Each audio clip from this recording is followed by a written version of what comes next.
esta actuación no súa orixen, a principal condición que tiña era a conexión de que era Samieira Raxó ata a última parte, hacia a zona da Granxa. Aí hai unha zona de bombeo con dúas bombas importantes onde van a impulsar todo eso a zona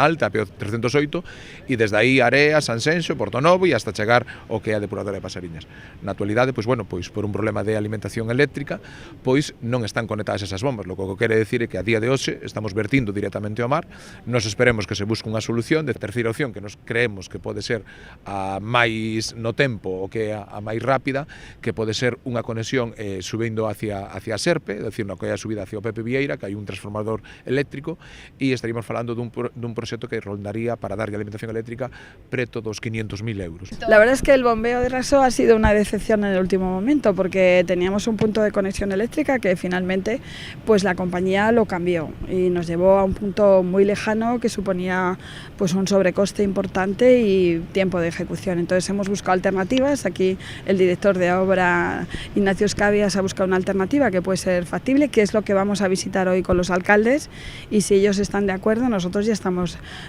trabajando en el proyecto de esa conexión eléctrica, de forma que de aquí a un mes y medio podríamos tener el proyecto, 4 o 5 meses de ejecución, es decir, pues a final de verano, en septiembre, octubre, podría estar también terminado ese proyecto de conexión eléctrica y el bombeo de Raxó funcionando.